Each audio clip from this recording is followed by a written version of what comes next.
Bienvenue mesdames et messieurs sur Congo Positif, votre émission à caractère pédagogique. Moi, votre humble serviteur, Gloire Bossobé, je vous salue et je vous dis merci encore une fois de plus pour la confiance que vous nécessitez à Kosalana émission Nabiso Congo Positif où on dit voir la République démocratique du Congo autrement. Pourquoi Kakambo tout le monde d'une manière négative, c'est pourquoi nous avons mis Congo Positif, un vent nouveau, pour permettre au peuple congolais à mon amalam pour l'ambouganelo parce qu'on dit lorsque tout le monde a malam c'est comme ça que tu peux attirer facilement mais ceux qui tout le monde a négatif ma bête ou bien la négativité il y a un autre il faut changer moi mentalité au travers le choc des idées chez nous comme on dit jaillit la lumière il y a un mot le long de nos sélections il y a malam sélection papa mbati sinda déjà va toi sur ma crédit parce que tu vas aussi participer mais nasuka comme d'habitude je ne suis pas seul sur ces plateaux nazama ba invité Nanga, j'ai sali, papa racheté, bonjour et bienvenue pour la première fois dans l'émission Congo Positif. Bonne Congo Positif, mon Congo Positif, c'est une émission à la haine, raison pour laquelle nous sommes acteurs politiques. Nous avons s'intéresser dans la communication entre la population congolaise. C'est ça, et puis, nous avons qu'on se fait un plateau, et un plateau très professionnel, vraiment, nous sommes là, toujours permanents pour tous les enjeux de l'air. Merci beaucoup, je crois que non. Vous avez attendu, c'est pour la première fois que papa Alika na plateau Nabiso et comme Yemora Lobby, je demanderai à Grevis si les Alambala et Soukate pour inviter papa. Mais ce sont des invités de partenaires privilégiés. Bonjour de Alain Alengo, bienvenue à nouveau dans Congo Positif. Merci Mindeko Gloire Bossobé pour privilège de Pessibiso na Tongo ya Lelo. Mokola Liboso ya semaine invité biso na plateau na yo eza signe ya bolingo et puis kolansa mape na vérité biso de message na ngoko loba yango population alandaka yo akomi ko exiger que tozala mikolo nyonso. Ah oui, c'est ça, simple. Basa la biso confiance l'émission oyo balingi yango biso pe to décevoir bango. En tout cas, c'est ce qu'il a dit, c'est vrai, nous sommes toujours ma pression de la sorte où tu n'as pas ma population. Moututel, à mon moni à ta moutou. À Zandeni, ceux qui sont à l'oublier s'il y a qui, population soit déclarée et tout ça. Mais il faut se soumettre pour mon tout. Baza, Konzina Bissou. Sans plus tarder, bonjour, docteur Kankonde, le pari-coché du chef de l'État et le cas qui rouge parce que Bimaki na plateau na kanda, Batumbili, Basepila qui te surtout Balingarayo. Babenga Kingaï, Balobi Kenon, docteur Kankonde, on a besoin de lui sur le plateau. Et ils ont réclamé à un moment que notre Bengio. Non, d'abord, na Pessimbote na Bandeko, mais le meilleur. Hein? Ça fait une année de coutanité. Et pour na Bandeko, bazota la vision andako, baeba que pression toujours capé sur le plateau. Et ça la capé tous à peine à misala mususu, ce n'est pas tout ce qu'on a comme travail. Na Pessi vraiment excuse nangai na sengi excuse mingi na geste wana, mais faut boyeba que awa mutu nyonso ata manson akomi kosala bien que na lingi bango mingi bakomi kosala politique mutu azolo bakaza mouvement citoyen akomi kosala politique qui mouvement citoyen place à kosala ngezate des fois ça nous arrive hein? Bolimbi biso eza œuvre humaine mais Congo positif faisons matamakasi raison pour laquelle bo exiger que tous on les sous na sengi vraiment bolimbi si na bandeko nyonso c'est vrai que tika 5 minutes à souka il fallait na kende mais de quoi le exiger bolimbi c'est vraiment binonde boza ba konzina biso en tout cas je m'incline devant docteur Kankonde c'est lui le pari-coché du chef de l'État. Le communicateur de l'Union sacrée. Le communicateur de l'Union sacrée. Du chef de l'État. Effectivement. Bien avec le jeep présidentiel, Maramoutou, et je crois que non, même si l'on est à la présidentielle. Voilà, bien. En tout cas, je crois qu'on va évoluer. Vous avez suivi ces excuses. C'était par rapport à Zalagina occupation de Makasi Libana et celle qui malgré elle est dépassée, qui n'a choc à idée de Zalagina plateau. Alors, et c'est là qui non à Kinde, je crois que non, Boulim ici, docteur Yokani. Prochainement, Toko Mekampe, garder banner Nabiso, le titre Nabiso, il y a actualité, il y a Mokolo, il y a Lelo. Grand et après la mort d'un chauffeur de la famille Kimbanguiste par un militaire de la garde républicaine. Dossier Jean-Marc Kabound marche hier dimanche. Initié par le député Jekoko Moulumba, Namonaki Jekobea, Namopanzina Yoana. Je ne sais pas. Conseil des ministres, Félix Tshisekedi charge le président du Conseil supérieur de la magistrature pour le recrutement de nouveaux magistrats. Vous savez, le président dernièrement, vous avez Kolobake, non? Parmi les préparés judiciaires, il y a des choses qui sont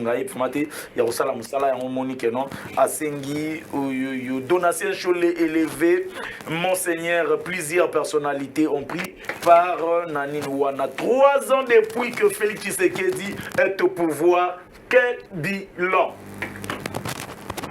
Là où il n'est pas blessé. N'oubliez pas, même mais vous avez parié dans carton rouge, carton vert, carton jaune. Et carton jaune, carton vous avez parié. Vous avez lobby ma B aux yeux rouges. Numéro de tout le monde, vous avez enregistré. Et qui me pense, mais en attendant, appel pour qui déjà un message. Na sujet na biso ya mokolona le décès d'un chauffeur de la famille Kimbanguiste. Comment comprendre cette bavure vis-à-vis d'un paisible citoyen? On apprend que le militaire était ivre à l'époque de Kabila. Tout cas, même pas comme on a Makambo, racheté. Garde président, c'est entre guillemets, il paraîtrait qu'il était ivre. Bon, les dossiers où ils allaient à niveau de la justice, en tout cas, on a eu que centraliser la route parce que la justice. Dans le cadre de la séparation, il y a 3 pouvoirs traditionnels. Il y a le chef de l'État, c'est à la justice de s'en saisir de ces dossiers. Là, on va nous donner les tenants et les aboutissants. Mais permettez-moi, monsieur le journaliste, de pouvoir d'abord me présenter. Je suis Racheté Mokonda Sobanga. Racheté Mokonda Sobanga. Oui, analyste politique indépendant, cadre de l'Union sacrée, mais du côté de la bonne gouvernance. C'est-à-dire, na place ya mabe, tokoloba mabe, na place ya balamu, tokoloba malamu. D'entrée de jeu, le 24 janvier 2022, au 24 janvier 2019, Mokonzi Mboka a sali déjà 3 ans. C'est mieux pour la biso les analystes politiques, tout ça là analyse sur les actifs et les passifs de Mokonzi Mboka. Ngai na soutenir Mokonzi Mboka, mais na soutenir entourage n'a été permettre le terme. Oui, parce que entourage il y a Mokonzi. Moi je suis enseigné par un grand professeur d'université, en l'occurrence de EP Gabwa. À l'objet Mokonzi à ça la réunion sauté. Il doit avoir l'état-major, il y a compétence. Il y a mais ce que nous allons d'abord, naissance, il y a union sacrée, objectif, il y a et ça a tête. Les objectifs, il y a union sacrée, et ça les acteurs politiques majeurs, ça la partage, il y a pouvoir. Non. Et d'abord, vision le peuple d'abord. L'autre monde le ministre mais objectif na yango rien, cadre légal na yango rien, bureau na yango exacté. Donc c'est ce que nous les analystes politiques nous allons comme les passifs. Il y a union sacrée na yango Mokonzi Mboka azali papa racheté ozo continuer minute ezaka pana. Oui, puis Congo positif, malam. Très bien. Malam, très bien. Oui, puis à un moment donné. Très bien. C'est bon. Est-ce que confirmé biso à Porto, l'ingité de Makolo, Libanda de Makolo à 4. Vous avez union sacrée. Oui. Dans le biboui. Te motuna na biso ya mwana. Pourtant on va recharger. Pas comment vous dire à tout nos mituna. Tout nos à qualité ya union sacrée.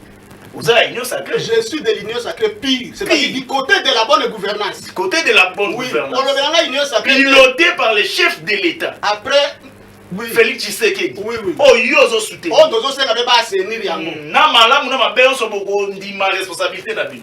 Tokondima yango. Yango to sengi assainissement ya union sacrée. Merci. De là, je voulais dire quoi? Tellement que moni que objectif ya union sacrée est en tête. Premièrement, tozali ko senga na mokondi ya mboka ya ko assainir cadre ya union sacrée. Il y a assainir cadre union sacrée. Assainir union sacrée. C'est que les acteurs majeurs nous sommes pas piloter la union sacrée parce qu'il nous reste une année pour les enjeux électoraux. Tu continues à me tourner muki. C'est que mokondi ya mboka salaki casting mabe. Non, non, non. Dans les débits. Té, yemutu asalaki casting ne po atia batu na yewana. Tango lobi basi, c'est que bato bazana baza bien té. Il est mokondi ya mboka asalaki casting mabe. Il est le président de la République. Oui, asalaki casting ya mabe. Tango afungoli porte. Afungoli porte.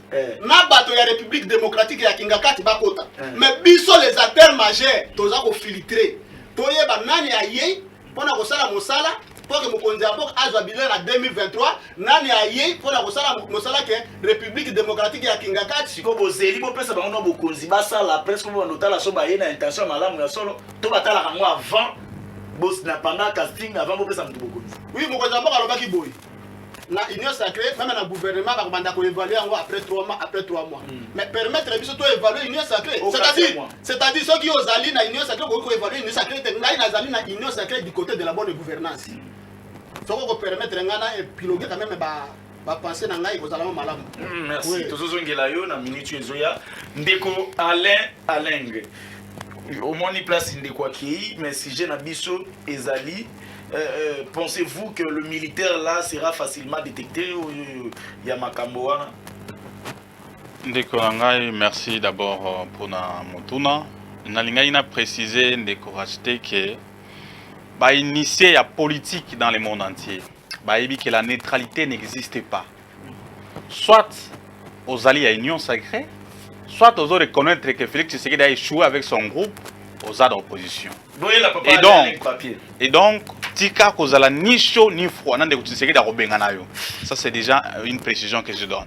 Donc moi na wa botami na kata ndako, mama zala mukuse to mulai, mama na tango ebeli obintolie soso sango balami matembelete ngana ko bana ndako voisin donc wana ezali malamte c'est une précision de taille.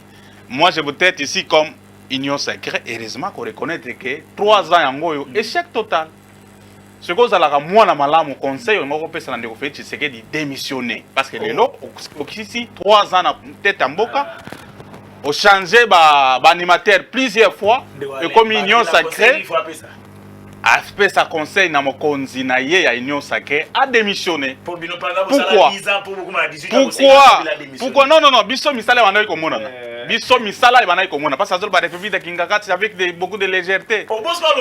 Non mais écoutez eyebani malamu ke moko tang biso to komi boy to zolo na télévision à l'aise partout to tambola kimia parce que biso bakabiliste mena congolais démocratie. Biso bakabiliste pesi possibilité que Félix Tshisekedi comme le président na alternance. To bengani dictature to installer démocratie. L'élection est salemi to biso to échoué ndeko Félix Tshisekedi a gagné tondimi démocratie yango. Donc ko bona collaboration makambo République Kingakati na ndenge ya dedin. Na ndenge ya dedin. Na ndenge ya dedin. No Kingakati bo critiquer ke ro ba telema mulongo mo mona kindenge ba député ya Palestine ba kendaki na kati ya wabis. Lokola bana classe, ba mimba ngone aéroport pona ko yama ndeko Tshisekedi tango photo. N'est-ce pas? Et donc wana ezali argumenté. Il faut qu'on réponde dans mutuna batuniyo, n'est-ce pas, rationnellement pour que la population en tire profit. Et surtout que union sacrée est un projet de société et ni vision en autre années. Maintenant, pour revenir sur la question. Et où sont ces personnes qui ont réaffirmé leur soutien à la garde républicaine Kalamingité? Bon, écoutez, d'abord il faut comprendre que la vie policière ou militaire, et ça, ils ont en gros, kamoko, ça les malango, donc vous avez cas ya mutumo bazol bakazaki ivre, au généraliser en un accord, non, ça il faut faire la part des choses. Awa ezali ba garde républicaine te ba ko boma batu non, c'est un élément ivre à poser action moko ezali malamute. oyo à mettre fin à vie à mutu mutu wana azali na droit ya ko vivre lokola ye conformément à la constitution na biso lobi na article 16 que la vie humaine est sacrée et l'état congolais a la mission ya ko batela biso ya ko batela mutu nyonso et là la responsabilité incombe na ba oyo bazo kamba mboka na garde républicaine na ba oyo akufa ki ndeko wana ya chauffeur ya kimbangu wana ce sont des congolais.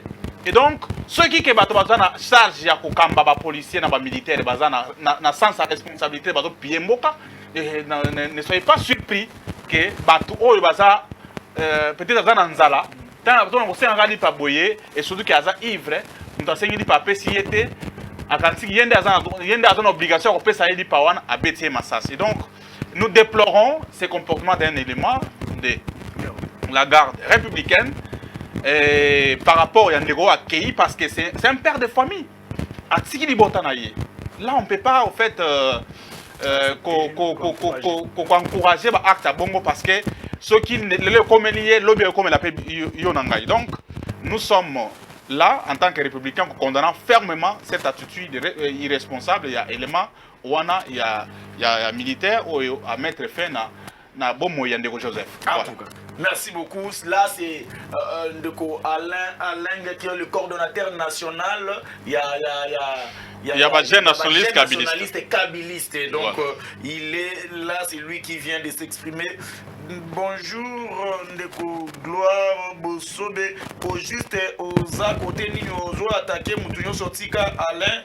Asili c'est la biso Malobanaye. Yango moni na sigi asisinga na katier. Question. Télépanico chez le chef de l'État.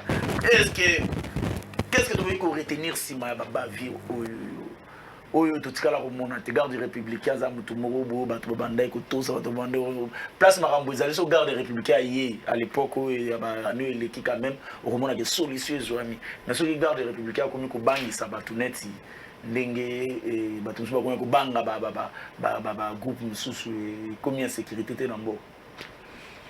Merci. La moto no pesinga. Mais il y a deux petites histoires, hein, choses que je dois essayer de recadrer ici. Mon frère, docteur, à mes côtés. Est-ce que Aza quand même n'a moins image leçon de ce que l'union sacrée veut dire. Pour toi, il y a Azara qui n'a maillé pour créer l'union sacrée, à réfléchir, à tirer l'union sacrée sur place. Nous qui faisons partie de l'union sacrée, parce que Azara vous avez que Azara Moutoua pire dans l'union sacrée. Côté pouvoir, hein, bonne gouvernance. Entre-temps, je félicite le recadrage de mon frère Alain. Bien que je l'ai toujours dit, Azara joue un très mauvais rôle, très intelligent, mais Azara à côté ma bête. Mais je pense que Toko Tchele Maboko a raison à côté ma c'est un garçon très intelligent. Il faut comprendre aussi que Soko Vani, moi Sandoki, je peux le comprendre, mais je vais le regarder tout à l'heure. L'union sacrée, c'est une machine broyeuse. Et au moment que l'union sacrée, grâce à Nango, tout s'est séparé, il y a Kabiliste, on peut perdre dans la FCC. Vous savez que j'ai rien pendant quelques temps. Maintenant, on va comprendre que les balles sont en train de se faire. Vous savez toujours un moko, Azako, Azako Tindika, alors on a été obligé de se séparer. L'union sacrée, c'est l'état d'esprit. L'union sacrée, il y a un des autres qui est là, l'institution de la République, Ezali, Yakovanda, Ezali stable, sous l'égide la protection ou bien la vision de la chef de l'État Félix Antoine Tshilombo.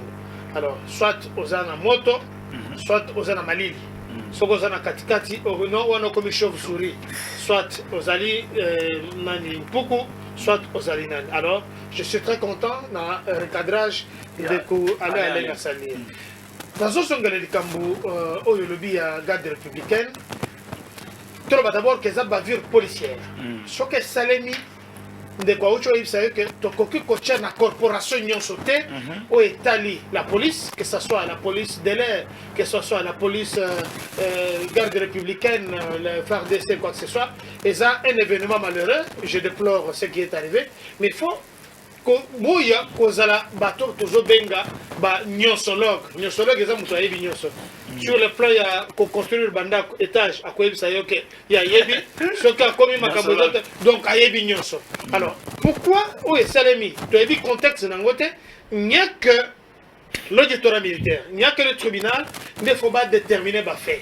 C'est vrai, ça pouvait être la garde républicaine, à quoi cause la policier, à quoi cause la moutoupe, nanda konaye, azana mundu kinaye, na port d'armes. Mais Hermoko, quelque chose l'a effrayé, il l'a tiré, donc ça peut arriver. Je n'appuie pas ça, et je dis que ça peut arriver. Mais il ne faut pas essayer de généraliser, comme on a que dans Cholobawa, bato ba soutenir qui ba garde républicaine bazawapi. Alors garde républicaine azana mission ba on va protéger chef de l'état so kazaki na état d'ébriété, c'est-à-dire ameli masanga, c'est-à-dire kazana état na union tata bakangi, il y a des circonstances atténuantes. Et cause à la paix quand la garde républicaine était tozo mona ba chauffeur mingi azo tambo isa mutuka mais ameli masanga, c'est-à-dire que mutuana aza bombe déjà vivante. Donc à koki ko tout ko ba te belé, vous comprenez? Parce que jusque là Tonambo Canabiso, Tozana police, ou Azali Koptia, Mokoloto, ou bien attention Mingi. Na bateau, baso kumbumitu sur les états d'ébriété, c'est-à-dire à quoi kumbumitu kameli jamanaye, à quoi dans la meli bombé, n'est que tozomo nango. Alors, bateau modèle wana, et les colobatés que chef de l'État Salim Salate, mais chacun doit jouer sa partition. C'est vrai, dernier Mokozambo Kaochu Kolobango dernièrement, parce qu'il n'est pas dictateur. S'il était dictateur, allez même savoir, yo, allez comme on a boité, c'est le boité, quand on a boité, on a bamboulé l'équipe, mais là, nous sommes en démocratie. Chacun doit jouer sa partition et vous allez voir que Moutunion a comme on attend, il y a Kozala na évaluation. Au moment du chef de l'État, il faut recadrer, interpeller le chef de la haute magistrature pour que c'est que faut mettre Kakotala na makambo etali bazuzi o mingi bazana kachwana bazana nyamu tomoni ke na oyo kengwa dondo alongolaka bazongi sa sur les 300 alongolaka oya lukuta bakomo kozonga les susu mosusu bakomo kosala nini. Alors c'est pourquoi ce qui s'est passé avec notre frère qui est décédé malheureusement, mais makambo ezole que tous les jours au moins nzela wana ezo to bypass kuna accident ezo stela tous les jours mutameli masanga ayeko balaye batunyoso. Mais quand on arrête un individu comme ça, c'est vrai que bato bakufi mais bazuzi bakotala babi non, il y a des circonstances atténuantes, azali sous l'effet à drogue, azali sous l'effet à masanga. Donc attends bakokatele so avec toutes ses facultés abomies, au lieu de peut-être de perpétuité, au moins on va passer 20 ans. Mais 20 ans que ça va tout c'est pourquoi tous les 5 ans, la police, surtout la PCR, bayoka base à la paix instruit pour que ceux qui ont coutani na chauffeur. Merci. Et dans le particulier, azana masanga solo masanga na munoko, ba neko ça c'est l'exercice qu'il faut tout comme ba PCR ou bien ba policier ba ngomo tozo mona mususu wa azo bien n'importe comment. Merci beaucoup. Pas notre police. Merci beaucoup. Je salue tout le monde dans Zolanda Biso, Bipai, Tozoleka, mais namon déjà m'appelle les bandio kota. Topé ça notambo benga, mais na moi souka topé ça notana bino bo benga eko zala vraiment malamu. Je crois que non. On vous dit une belle émission comme ça, soutenir. Soyez boutique qui a soutenir en côté. Dans le jour à venir, peut-être vous monde en côté. On ne prophétise pas. Mais tout ça a besoin de soutien. Bino yo zolanda biso nandaku et vous allez malam contribution na pour que nous émission qui est liboso et vous allez un peu malam. Docteur Kankonde si j'ai je crois que non. Normalement il fallait natia on a souka mais Nathalie Monene nango je crois dossier à Kaboun ndenge na ça qui bino que non. Chez Coco na Jeko Beya basala qui marche na Kingabwa kuna. Pour la marabout, il y a Kabundo, donc je ne sais pas comment expliquer du Kambo. Si jamais on a tiré mon assouk. Donc parce que tout le monde bengali balobité, vous avez ça ampleur makasi, et ça mais il faut un ampleur. C'est le premier vice-président de l'Assemblée nationale. Et puis le président est parti au pouvoir. C'est normal que notre Belango Boro et que ça biso kaka bongo te bobenga après nazolo bato benga na pesa no tango ya bobenga mais bato biso bazo benga ya on a déjà besoin de la CG vraiment la CG vous avez 4 minutes et puis il y a un appel que la CG souka toki. Je commence par le docteur Kakonde. 3 ans de Félix Tshisekedi au pouvoir. Quel bilan? Sécurité, tout le monde état de siège, social, tout le monde qui va poisson, machin, éducation, tout le monde gratuité, diplomatie, politique, justice. sur babilo kouana soki boko kokoma na bandi na sécurité tout le monde état de siège social tout le monde qui asali comme ba foire ba poisson yakawa ba chenchar ba nini éducation gratuité de l'enseignement et puis na 3 ou etikali sur le plan diplomatie sur le plan politique sur le plan justice. Qu'est-ce qu'on peut dire de ça? Bilan en pendant 3 ans, vous avez 4 minutes, docteur Kankonde. Je commence par vous. Mouton déranger, mais kaka ko déranger pas na PC carton rouge, to carton jaune avant de 8 minutes de PC au lobeli à modus. Merci. Eza Sengomingi. Nazako tipe sambote na bande bazo landa biso na IPN. Bache télévision et bela bazo landa Congo positif. Je salue en passant notre frère Claude Yamba, les grands Foumou, qui nous suit avec toute la famille là-bas. Claude Yamba. Claude Yamba. On te peut si Claude Yamba Mbote. Oui, c'est pas. Bah, si télévision, Claude Yamba. Comment positif est précieux Mbote? Bazana IPN Kuna, na bande de sur la télévision P, espace Chim, c'est la première. Le pas ricochet. Va ricochet du chef d'État. Tu fous moi mamba, bon, t'as la basi. Yeba que Makambo ou Cholo Bawa. Heureusement qu'on confirme Yomoko que. Bah, poisson chercheur, tout le monde. Na pesa na banini. Dès que tu pesa basi, j'ai la pesa. Au lobby sur le plan sécuritaire, on dit que l'état de siège est bandit. Structure Yambo Cannabiso, on ne parle plus à Bakata Katanga Namboko. Bakata Katanga, Bazoua qui a pleuré ma casse. Bamimona qui est Bango, Katanga comme il est Tamsous. On a abordé sur le plan sécurité. Sur le plan sécurité, on a pointé déjà tout on a récupéré Mboka côté qu'on a Ozoka Sousunyamunyamote. Il fallait que de division spéciale présidentielle à Gitakuna, à Lukabatuana, on ne parle pas de Gédéon Kyungu qui a fui Tozomona de Koyo à Zalaki cité dans Makambuya, Liwaya Bachebeya, Wasuste, à Zomona. Et Toko. Mais oui, Tozomona, Tomonia, Wanaïs, la République, chef de l'État, par son ingéniosité, capacité managériale, a déclaré état de siège capacité managériale exceptionnelle. A lobby que toujours que Nabatoyo, malembe, mais avec une rationalité, discipline, Moromakas, aujourd'hui on est le lot. Na la République, Bamboka oyo batwana bavandaki na position de confort. To récupérer village Ebere, batu mingi okomo mona bango moko babomi, sok babomi meme, bazi ba image ba sur internet. Biso pe bazoba, tozo publier tellement comme ça alors que bato bazo kufa kona bazala ndeko na biso. Je pense que c'était vraiment osé. C'était vraiment fort de son côté pour installer nani état de social. Social la République, il y a un Congolais, chef de l'État a eu des mesures draconiennes. On s'en a pendant 3 ans. Il y a 20, il y a une année, il y a 2021, 3 ans. Mais on peut interrompre. Chef de l'État a eu des mesures draconiennes. Parce que dans beaucoup, il faut que tu aies un bateau de mon côté. Que ce soit bateau marchand, que ce soit bateau de pêche, et à mon côté.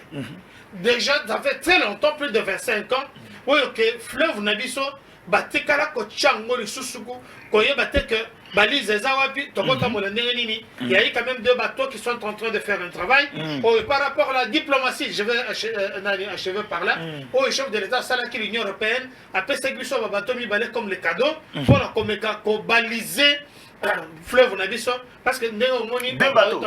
Si, c'est déjà des années passées. Pour ça, les autres, et ça, la madame, parce qu'il faut que quand il y a des sonars, place nani zéro ezali, place pour le bateau, et ça, ils sont en train de faire le travail. Cartographie Mobimbeko Salema. Et puis il y aura un livre pour le bateau,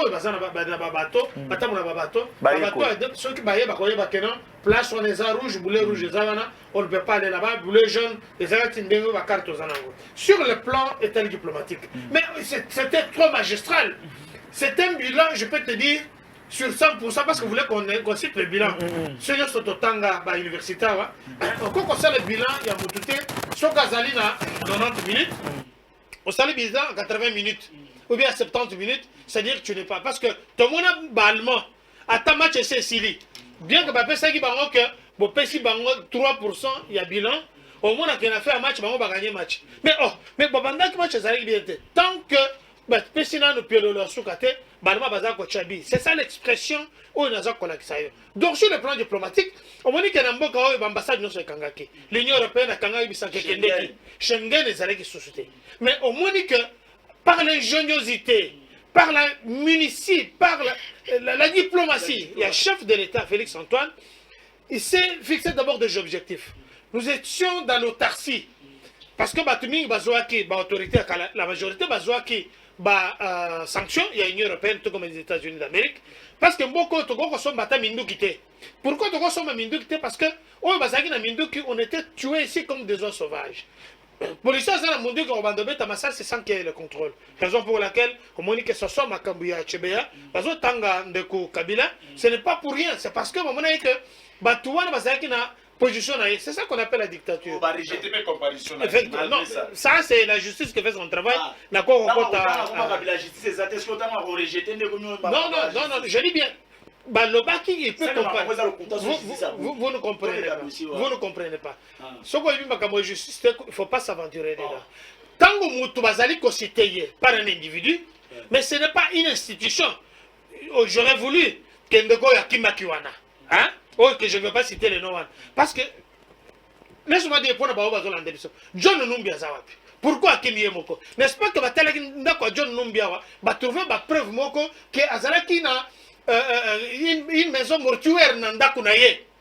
On va comme on va battre, congélateur, ce n'est pas moi qui invente ces choses-là.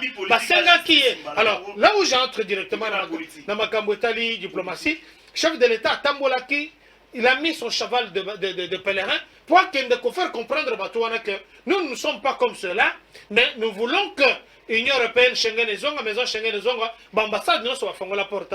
C'est que tu vois aujourd'hui, tout le monde rentre, tout le monde fait le business, on va comme ça le business, comme un pays normal. Parce qu'avant nous étions un pays à part. Vous comprenez? Il me reste encore une minute, je vais chuter en douceur. Je n'ai pas l'intention de déborder. Alors, c'est pour vous que ça va être les lots. Awa bato wazalaki wazana visa moyo ke nepoto ezate sikoyo komi ke yomoko ke na maison Schengen au sali demande na ba pesio on vous respecte maintenant sur le plan diplomatique toujours chef de l'État Antoine Félix Tshilombo omoni az tomboli bendele ya RDC azali président azako achevé mandat ya Union africaine entre-temps Aza déjà président SEAC, Makambozo Tala Monsolo, économie en Afrique. Et tu as ça le matin.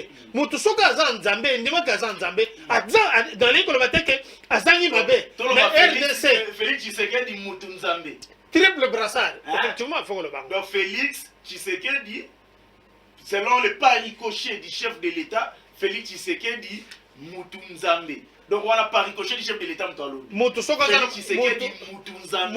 Zana mafuta na kati ya elongi na ye. Ndima yango azana mafuta. Azana mafuta. Donc azana parola. Bisiko biso tozana se ya mandefu na ye, mafuta ozo kweya. Ndezo pese biso le pemba. Et je le dis aussi à Mandeko. Je termine en chutant. Makambo etali justice, yeba que justice est tombwami.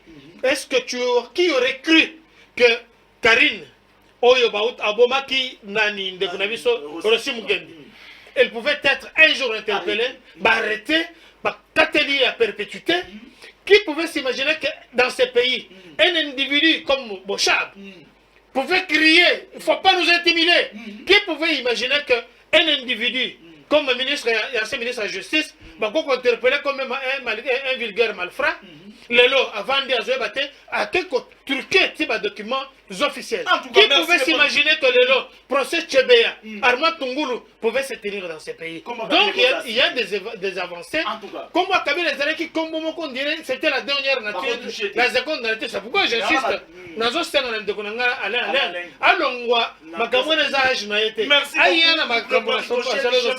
Merci beaucoup le pari-coché du chef de l'État. Je continue par dire au chef, continuer ma propos, il y a les pari-cochés du chef de l'État qui pouvait imaginer que le chef de l'État, qui pourrait imaginer que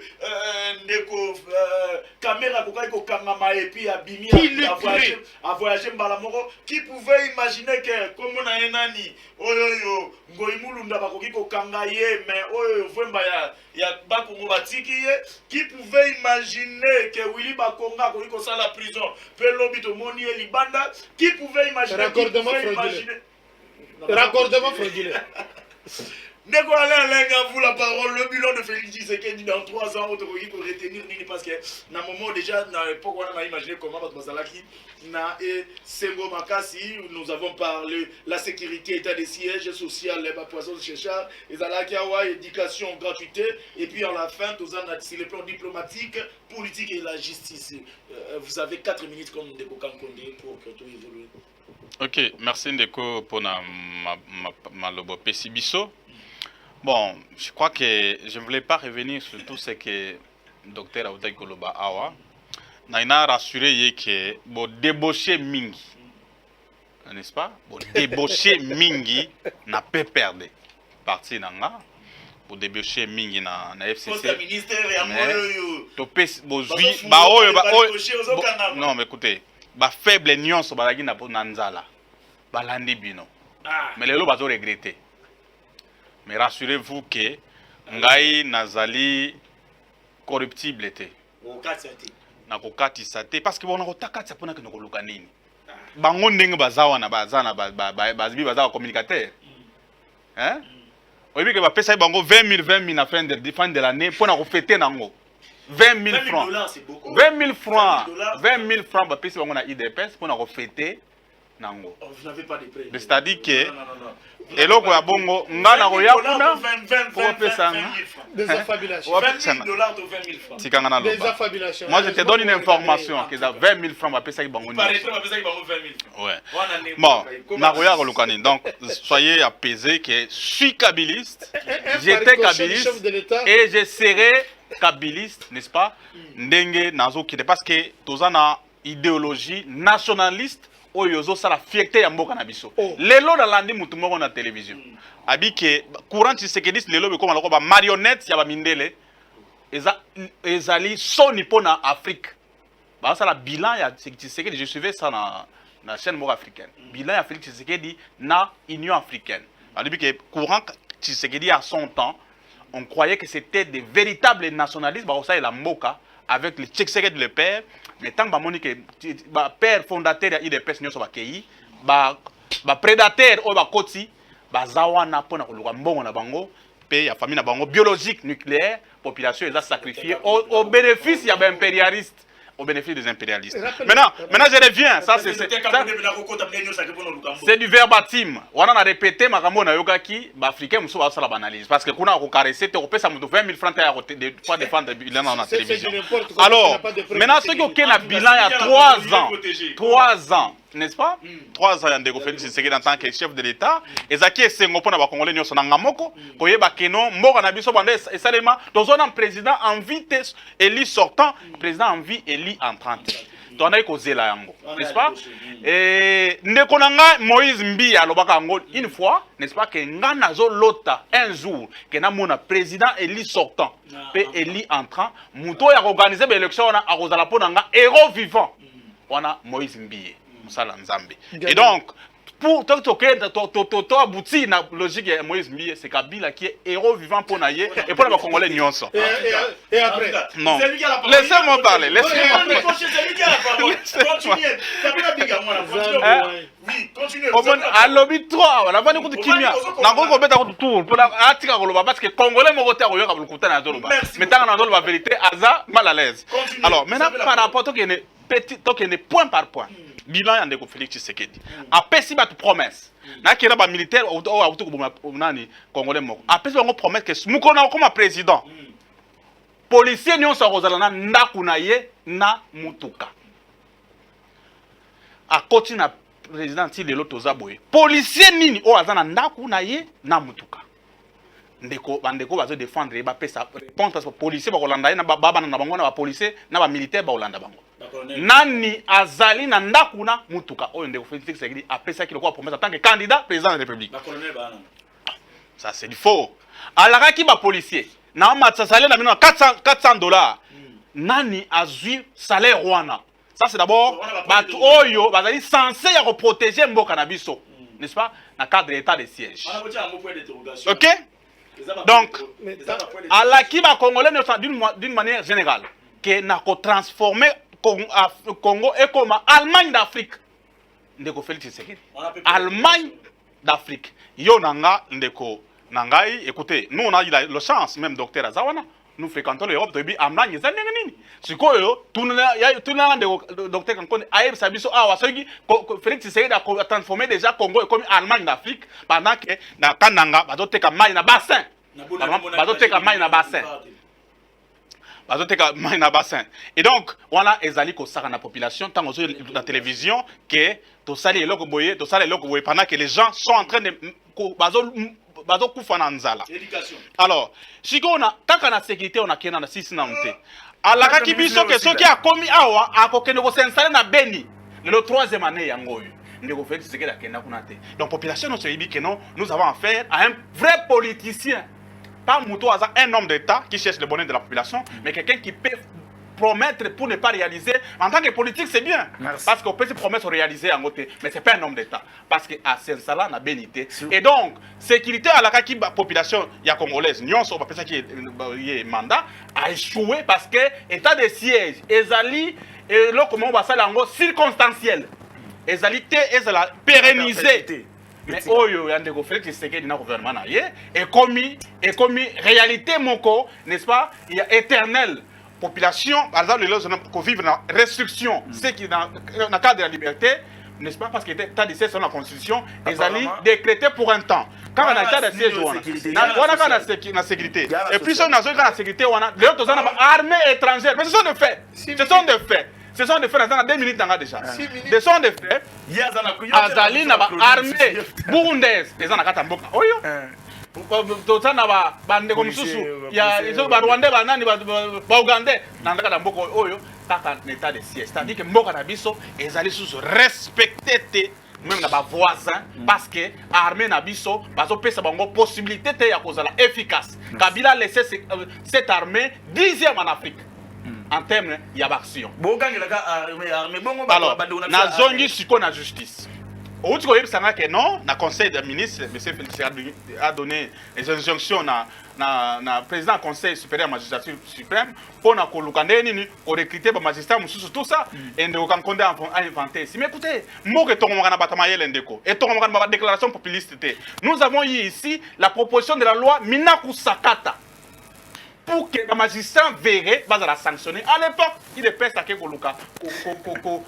salir la loi. Et c'est un avantage à mon parce que lorsque le magistrat n'agit pas na volonté à la population, pour que vous fondiez à la sanction. Les lois de l'opposition, le groupe de proposition et ça exact.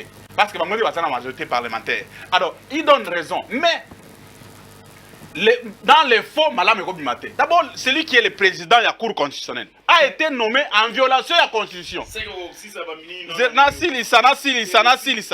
la violation de la Constitution. Il y a à cause de la nommé en Constitution que aya ko ça. Même population na posa la vérité, mais yo comme ce journaliste a eu des pèses ma bezate. Bon. Retirez d'abord Marabouti Gorba. Parce que dans le but, Zala journaliste au milieu du village. Parce que Bangomi Balé Baza Union Sacrée, n'a soit parole et belé, il y a 2 personnes, Bango Bazu, Union Sacrée. Donc, aux journalistes, si qu'elle a la milieu du village, aux a eu des pestes. On a retiré Malobalanga. Alors, donc, ce qu'on a côté, il y a Mamba diplomatie. Mboka Oyo et comment ils na barayi. Parce que nous savons très bien que ce sont des belles qui ont tué ces pays, pillé nos richesses pendant 80 ans. Et le Mumba, avec sa pensée nationaliste, a voulu que Congolais respecter na mutunionso. C'est pourquoi c'est une indépendance. Alors, tout le monde le sait. Et l'IDPS et Mobutu étaient en train de gérer ces pays. Tu comprends? Et quand nous venions pour chasser la dictature, Tshisekedi et Mobutu, dans le cadre d'un peu de démocratie, toyeli bango to lukande ni Congo na biso et zonga na nzela et za respecter la mutunionso et y compris Bamindele. Écoutez, c'est nous avec Kabila qui avons donné la ligne de conduite dans Moutunion. Pour le but que Congolais azali moto lokola mundele, lokola belge, lokola français. Là, ça devient... N'est-ce pas? Et puis, toke élection, to sali élection, oyo nkita ya mundele kota na katite, ya biso moko, il dépêche à ce pouvoir. Et donc, koloko le bakeno, biso toloki diplomatie. Diplomatie, quelle est le retombée à la diplomatie wana par rapport à vécu quotidien de la population? Alors, je viendrai prendre dans mes minutes pour appeler ça ce détail moussous nassé. Merci.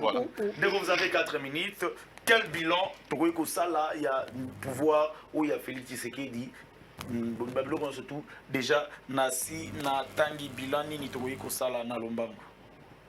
Nazo sema na ndeko ale azala cadre de avant na kinya. Il a fait ses interventions pour intervenir. Big no na papier. Merci. Ndeko yoki. On doit charge. On doit charger. Ozo charger na coup au PC élection. OK. Au lobby l'union sacrée moto il phase la neutralité. Dans la partialité. Parce que quand je parle des actifs, je sais que des passifs, je sais que mon ami Kankon va parler des actifs. Donc aux arabes, tout le monde tambola le kurumo moroté. Ce qui est le but que l'union sacrée, l'union c'est ça malamu. Donc aux hommes de la République et la démocratique et la Kingakati. Tenez, de Konangai. Aux autres même démocratie. Mais je vous dis, le pouvoir de 18 ans nous ont menés à la tyrannie, au Machiavel, à la Mussolini, à Hitler. L'appel avant la Kenya, non, vous avez besoin d'intervenir. Merci. Parce que merci beaucoup. Question. Ma question mérite la réponse. OK. Pendant 18 ans, élection municipale, Salemi, vous avez démocrate. Oui ou non? Permettez-moi de les charger. Je vais les sacrifier. On nous sacrifier. Oh. Joyeux. C'est pas le plateau. OK. 18 ans. Pendant 10 ans. Élection va gouverner dans le Sénat. Vous savez qui yango? Ce que vous savez qui yango, on peut s'en réponse. Ce que vous savez qui yango, vous êtes des incompétents. Donc, aux autres, ça est, mon n'a pas sanction dans mon bala. Ça n'a pas réponse, c'est pas parce que ils ont maîtrisé, passation pacifique. J'ai dit non. Quelle passation pacifique? Il aurait fallu pour voir 2 ans. Hussein Ngan Akoufa, Rossi Moukeni Akoufa, Thérèse Kapangala Akoufa. Hein? Bon, Zoua Chebe, il y a beaucoup de bomaïens enceinte, il y a Nini. Il y a la police ordonnée par l'autorité morale. Donc, ce sont des preuves palpables qui montrent que vous avez bradé la République démocratique du Congo pendant 18 ans. La silicité. Sacrifiez, papa. Place ya Mouana. Aux gens on a autorisation. Au lobby, le système entrée à armée étrangère na République démocratique du Congo. Ndekonanga yokason. Oyebi James Kabarebe. Oyebi Bizimakara. Oyebi Theogracias Bugera. Ayaki na régime na bino. Baza ba Congolais. Point d'interrogation. Soki baza ba Congolais oyebi sangai. Moscou Taganda, bokomisaki ye nani bokomisi chef d'état-major. La République démocratique du Congo, chef d'état-major. Ezali félicité. Yana bila. Non, laissez-moi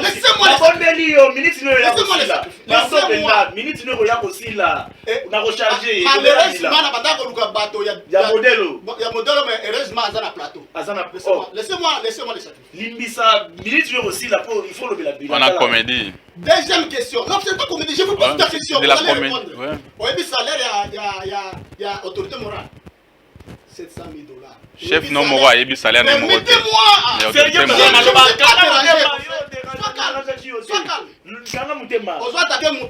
en tout cas, mais minutes, c'est ce que je vais les parler dans mes minutes. Oebi, salaire et autorité morale, 700 $000 par mois. Oebi, salaire et huissier, moins de 100 $. République démocratique, il y a Kingakati. Ndekonangai. Vous savez bien, pour combattre dossier 100 jours. Ok, bah ça la maison préfabriquée, et vous n'êtes pas la bino. Bango. Oui, c'est une caméra, là, quand on a que vous n'êtes pas la bino. Bango. Mais toi, quand on a qu'à au bout. Moi, je ne vais pas faire ça. Heureusement, dossier de besoin. Et vous allez voir, pour convaincre le bino dans 2020. Passation pacifique. Il y a un bilan. Bilan. C'est bon. La bilan, au lobby, sécurité, justice et diplomatie. N'est-ce pas? Nazo Ebisa Ndekonanga Kankonde, qui ne me taxe pas union sacrée. Ok, toujours le Baka Makamoya, madame, non, tous en a deux pieds sur terre. Moi, je soutiens le chef de l'État et non son entourage, ni moins ce gouvernement, ni moins la fondation Mbosso. Oui, je soutiens le chef de l'État. Le chef de l'État a trop encombré. Quand moi je parle des actifs, des passifs, dans autre actif. Qui ne me condamne pas quand je parle de passifs. Continue. C'est-à-dire l'homme doit avoir deux pieds sur terre. Ah, on va condamner les chocs des idées. Allons-y. Ok, papa. Poisson Sacha. À la place de Poisson Sacha, il y a qui va faire un projet. Il y a un bateau de pêche. Moi je suis de l'Union sacrée, mais du côté de la bonne. Donc, condamner ma poisson. C'est ça. La justice. Tango Mokonzi Mboka a sali réforme de la justice. Bato ya République démocratique il y a basala qui infiltration. Bango va, bango le suit. Oui. So ozomona ba dossier le dossier ya nini IGF, ils ont évolué infiltration la bango. Ba kotaki. Raison pour laquelle Mokonzi ya Mboka azolela. Azolinga ko sala réforme de la justice. A ko sala paix yango. Et vous allez voir les actifs de Mokonzi ya Mboka. Donc, ça va, on va boire au Kendewana. Oui, Baba, on va nous la bangoana. Mais on a le but qu'on constitutionnel. Les Arabes réforment.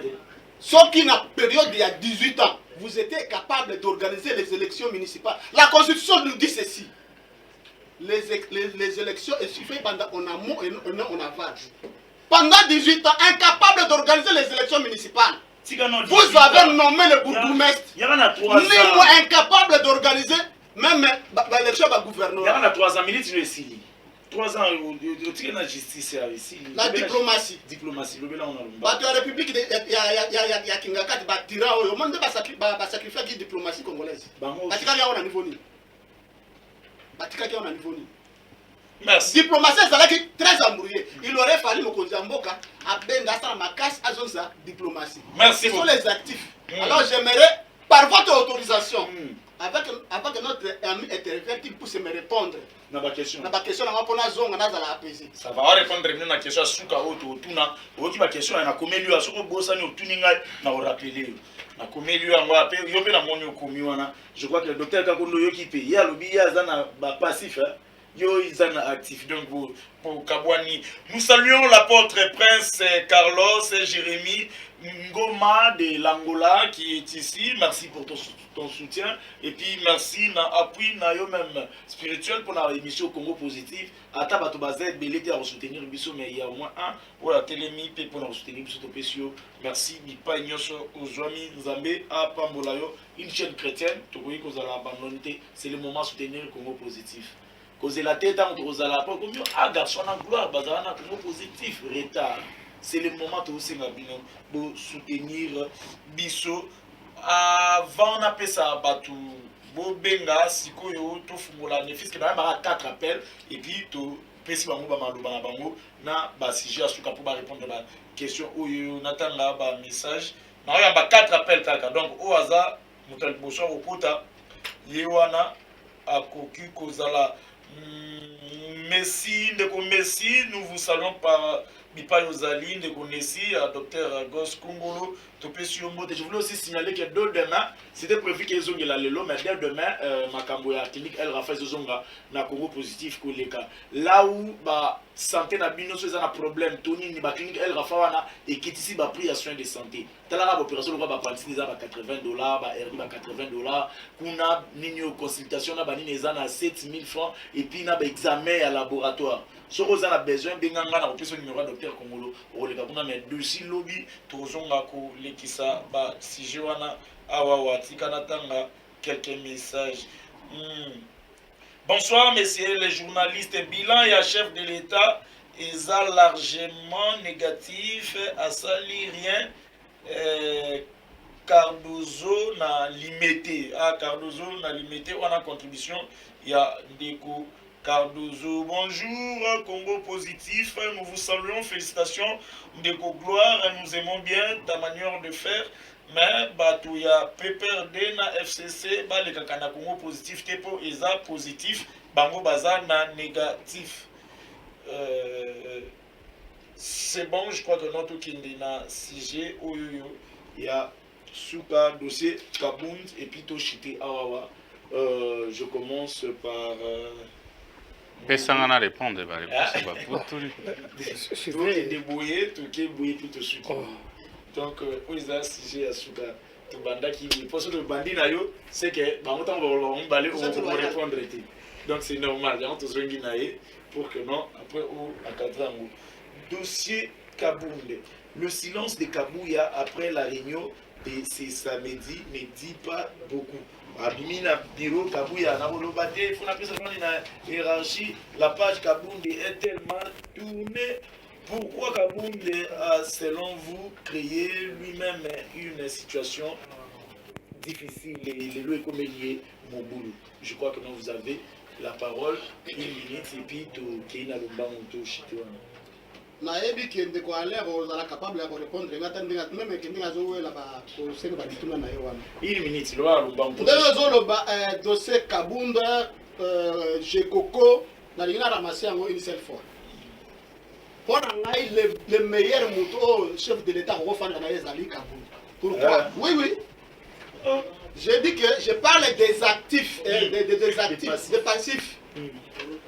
Mais nous devons compléter les actifs pour que nous ayons ma commune. Mon conzambo a lobby réduction, il y a très de vie à l'institution. Parce que le gouvernement va salir en cas.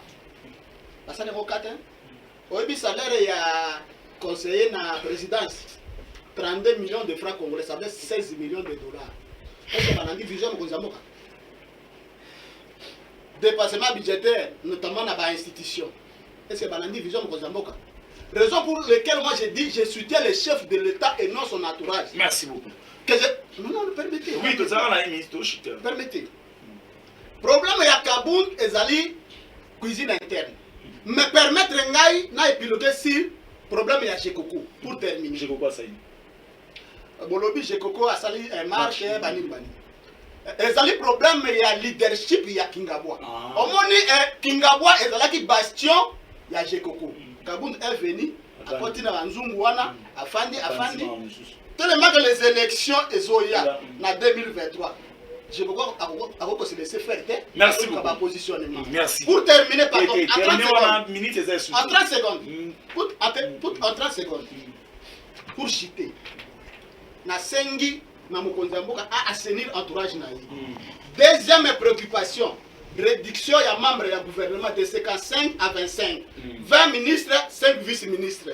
Réduction évident réduction il y a très oyo jamais que Kabound azali ko soutenir. Merci beaucoup. Ok, merci. Je voulais d'abord faire mon toilettage rapidement, j'allais oublier. Vous allez répondre, pas toilettage. Par rapport à ma légation mensongère et à Ndeko racheté, écoutez, dossier Tchibaya, il y a un dossier vide. Du début à la fin, Kombo Kabila, il y a été. Kabila, il y a un combo. Mais tout le monde a une chance, il y a un mouton sur le que Paul Milamboé qui l'a cité dans Katiana, c'est un policier, n'est-ce pas? Non, mais écoutez, ça, hein, il te dit, il a raconté que sa vie, n'est-ce pas? Il a raconté que sa vie, dossier Yachibeya, et ça, le monde qui dossier Yandeko, Olivier Mpungu, il a été tué dans les mêmes circonstances. Quand il y a le logo, il y a des policiers, ce sont des bavilles policières qui n'ont rien à voir avec l'homme Kabila. Et donc, il y a un moment qui na haute cour militaire ba balayer yango ba tiango kuna pembeni. Il faut koyebelo ozo sala. Kabila c'est un homme de paix. c'est pas Maintenant, pour revenir, tu as parlé ici que salaire, il y a un ancien président, c'est 750 000 $. C'est ça que tu as dit. Dans la loi portant statut, il y a ancien président de la République. Ancien président de la République, salaire dans les 30%, il y a président de la République. C'est-à-dire que ce qu'on dit que Joseph Kabila a un salaire à 750 $, ce qu'on a 30%, il y a salaire à Tshisekedi. Il est incapable de répondre à la population dans le micro, il y a Christian Lusakwen. Jusqu'à aujourd'hui, ça l'air déjà combien? Oh, il m'a dit Bosowana, et Zalaki. Mbongo, il m'a dit 650 000 $. Et Zali, l'indemnité des sorties, en tant que chef de l'État, Abimi.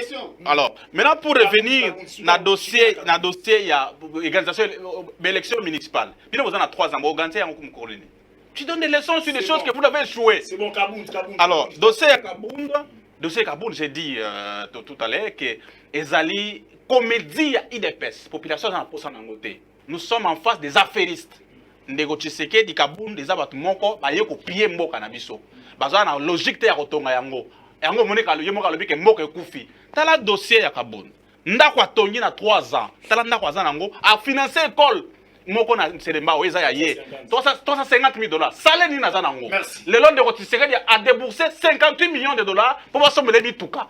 A wuti na Kasai, a mon population de souffrir. La priorité na ye, eza ko lata, eza ko tambola, population continue à souffrir. Et donc, et là on monte le causer là na dossier. Je pense que vous serez quand même avec beaucoup de largesse. Ils ont pris, excusez, permettez, je suis le communicateur attitré de l'Union sacrée et par ricochet du chef de l'État. Le frère qui est à côté de moi, il est de l'Union sacrée dans Presse qui dit, ça l'engage, mais moi, je défends l'institution. Quand on parle d'un communicateur, c'est-à-dire qu'il fait la promotion. Je voudrais qu'on puisse avoir une signification parce qu'ils n'ont pas compris. Dans la Kabylie, il n'y a aucune idéologie. L'idéologie, c'était la gabegie financière, c'était les Panama Papers. Dans la Kabylie, il y a eu ce qu'on a vu ici, comme le Congo d'Op. Je balaye rapidement. La police, tout comme notre armée, il y a la mutualisation de forces. Pour ceux qui comprennent, parce que la majorité des intellectuels congolais ne lisent pas, mutualiser les forces, cela veut dire vous êtes ensemble. Vous venez chez nous, nous on va chez vous, pour essayer de mettre de l'ordre là-bas. Alors que la personne, je suis d'accord, même cet après-midi, on a vu, non écoutez, le problème de Kabound, je vais vous rappeler un passage de Roosevelt, qui a dit c'est ça, en politique, si vous voyez quelque chose arriver, vous devez penser que ça a été planifié comme ça. Avant tout, pour nous qui lisons beaucoup, parce que ici, même la Kabylie, comme ils sont venus, je vous parle que la Kabylie, il nous a mené, les gens qui sont restés très longtemps dans les forêts de Erobora, ils ont détruit même les bibliothèques ici. Je parle bien de Kabound. Je vous donne la réponse. En politique, si vous voyez quelque chose arriver, vous devez penser que ça a été planifié comme ça. Le problème de Kabound, c'est un problème interne. Mais moi, précision, c'est un problème qui se passe à l'UDPS. Et je ne vois pas. Abonnez-vous à Congo Positif.